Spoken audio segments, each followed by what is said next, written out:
Doctor Chronicles, go. So recently has been quite nice in hospitals. I'm not sure why, because the temperature isn't particularly hot anymore.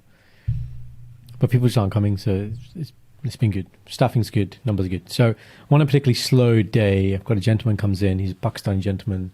Speaks English, good enough English, but would prefer to speak in Urdu, Punjabi. He's obviously seen me. He's made the assumption I can speak those two languages. His son is also there, kind of our age, Indy, and he can translate if need be. Scary assumption, that, isn't it? No, I don't mind it. I think it's for someone like me, it is anyway. Right? As in, because then you're like, oh shit. Well, I'm like, oh, I understand you, but this ain't gonna go well going backwards. Right? Hanji. You're one of those guys.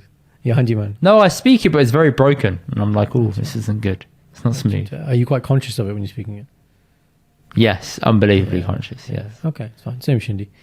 So yeah, we just what did he come in with? I think he came with chest pain as well. It just seems to be the theme, and I hope our listeners are appreciating that. Chest pain, shortness of breath is the most common symptoms that somebody will present with. So one of you listening will come in with it one day as well. So don't come and see me when you have it though. Go and see your GP. Thank you. Disclaimer time. Right. So so he's just speaking, and at one minute he just stops, and this is translated now, but he says, like, in Urdu Punjabi to his son, he was like, he speaks English like the whites. He doesn't speak English. It sounds worse. Obviously, we use the word Gora, and it doesn't sound as bad. It's quite normal, but when you translate it, it sounds really bad, doesn't it? So he doesn't speak like English, the whites, right? He doesn't speak English like us, brackets, the Browns, right? And he just got really happy. Like, he'd come obviously with this symptom, and he just kind of got completely sidetracked. And he was just really, I don't know. He felt happy that I had made progress in life. Was kind of the feeling I was getting.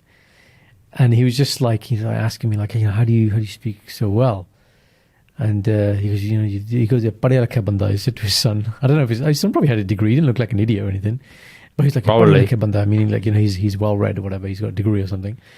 And it's because you were born and raised over here, bro. If you were born and raised in India, you'd have the twang and everything. No, but that's not what he's getting at. There are a lot of people who are still born and raised here, but they have a very, it's going to sound really bougie, isn't it? But oh, like slang English. Yeah. Yeah, or very like common accent, or not like a neutral. Like, I'd say you have a neutral accent, I have a neutral accent. Most of our friendship group has a neutral accent, as opposed to a very heavy. No, I think most of our friendship group has a Brummie accent. Let's be honest. Or Black Country is the other one. They have a Brummie accent. Okay, I'm thankful I don't have one. Nothing wrong with it. It is what it is. Yeah, a bit of a turn off for me. It's like the toes, man. We talk about the toes. The accent is close second, man. Like, you can be as fit as anything, man, and then you open your mouth and you're like, "Oh, I really love you." I'm like, nope. You go back to wherever you came from. Thank you. Bye bye.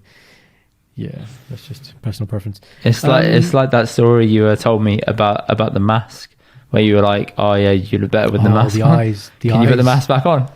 Your eyes are really good. Can you put the mask back on for me? Yeah. We had a student who thought one of our male nurses looked like George Clooney with a mask on, and then took it off. And was like, nope. Oh my days. He's like, that's just no. So anyway, then his son basically said, like, oh, he's never given anybody that compliment, and that actually made me really happy. And it was this small thing in the day, right? This has no monetary value at all.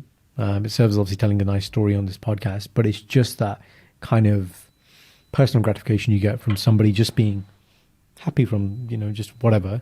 And the point from this is that in healthcare, in jobs where you're doing client-facing work or patient-facing work, the number one skill, the number one thing you need to focus on, right, anything that's customer service-based, is rapport, guys. Rapport, doctors come to me, Jazz, what's the number one skill of a doctor? It's not knowledge. You can Google a knowledge, you can learn knowledge, fine. Rapport, and in close second, will be kind of resourcefulness. So this ability to form instant rapport, I think that is the skill. Right, so it's like it's true. You get it. You would have experienced this. Like when we want to get things done. Because go on. Recently, I had to go and get a bug from Ilford Lane. Yeah, and I've never done shopping in and around East London. Yeah, it's for me because my last black bug I had shrunk really badly, so I needed a new one. because I couldn't tie the last lot on it. It's way too short. So I was like, for weddings, anything, I just needed one in general. Yeah. So I was like, okay, let's go and get one. And I said to Sanj, where's good to go? He went on Ilford Lane, and I was like, I don't know any of these places. And there was one place, it was like called Mundares or something. I was like, okay, cool, let's head in there. And it looked really old school when you walk in. And there's an auntie there, right? And then there's a bibbi there. And I was like, okay, and it's the bibbi who runs the store with her daughter. And her daughter helps her out on weekends.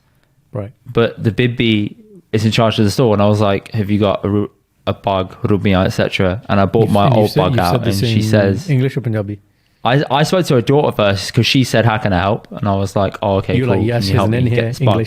English done, sorted. Then she said, like, where are you from, etc. And you start just talking to her, and you learn that her husband passed away like last year, and he was the daughter or the bibbi? A big part of the community. So the bibbi's husband, they both took Umrit together. Wow. And he passed away last year. And they used to go to the local Gurdwara, the same Gurdwara that I got married at, but she hasn't been back since for a while, ever since he passed. And it's just good to build up like that conversation with her. And I was like, oh, I feel like I kind of know you, and she kind of knows me, because they were both from Coventry, but they moved down to Ilford. So I was like, oh, you're from Coventry, I'm from Birmingham, etc. Like, there's a bit of like communication that you can talk about, and common things and all that. And then naturally, the bibbi's daughter, who's the auntie, because she's a bit old, she's talking to Sanj about living in East London and where they were from and that struggle.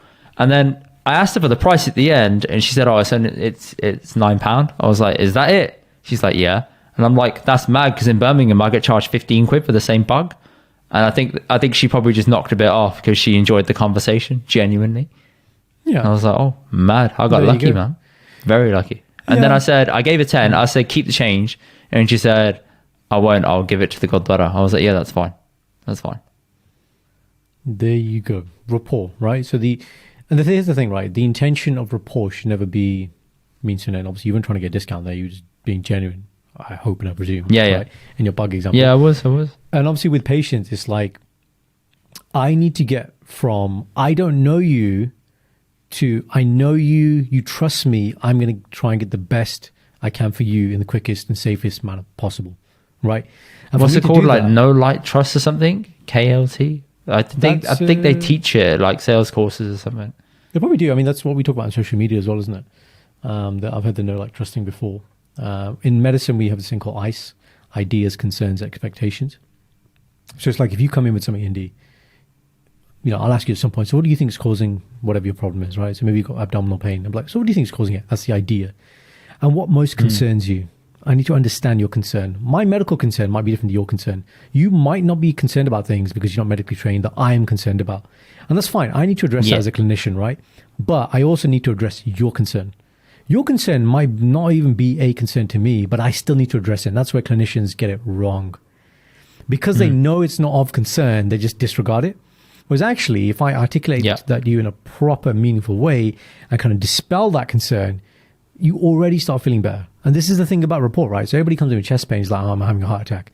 There's a middle-aged Muslim guy, Asian guy, diabetes, hypertension. He's got all the risk factors for having a heart attack or angina or whatever. So that I know that's in the back of his head, right? So I'll ask him, I was like, so why did you come here today? And I have to get very quickly to that thing. What are you worried about is basically what I want to get to. And then I can start addressing it, right? Because then that's it. But the in, right? So the in here was language. That was the in. Sometimes, like, with the reggae, it was the music, with the blood test or whatever. There's always an in. And the skill is developing that way to get the in quickly so you can build the trust and then you can move forward and kind of like in a joint collaboration. Just like getting the needle in and out for a blood test. Get in quickly, get out, and move on. But the art of communication, that's the thing, right? So listen to what people say, understand the concern, address the concern. And that carries over. You make it sound so simple. Yeah, I know. And I've obviously perfected this over many years, and I teach this now in courses and things. But in anything, this translates to you're buying something, you're in a store, like you there, listen for the intention of listening. So it's because somebody wants to be heard, not for any other kind of thing. And once you have that commonality, things become easier. On a side note, Remember, I don't know if I've quoted it on the podcast before, but the number one thing found across studies presented on a TED Talk that increases the length and happiness of life, number one thing is the number of conversations you have in a day. And they don't have to be close conversations, i.e. with close people, don't have to be particularly deep. The number of conversations you have in a day is the biggest factor to correlate with those two variables. I'm very lucky I get to do it most of my day. You are. I'm proud of you. Well done, Karan. Well done. I speak English next bit. like the monks. Okay. When he said that, I feel like a member of the royal family. I wouldn't be proud of that, to be honest, mate, but okay. I loved it. I was like, Uncle, I used to have elocution lessons. My poetry kitti hai, lambda kitta. That's it. मैं podcast भी करदा. You know, I told him. I plugged it. You didn't plug it. I did. I said last week ਅਸੀਂ chest pain ਬਾਰੇ ਗੱਲ ਕੀਤੀ ਸੀ. No problem. No, you didn't. You didn't say that. Let's not chat. Why would I say that, man? It's not relevant, is it? Come on. No, like Josh Sennett, you got to get some subscribers. Right.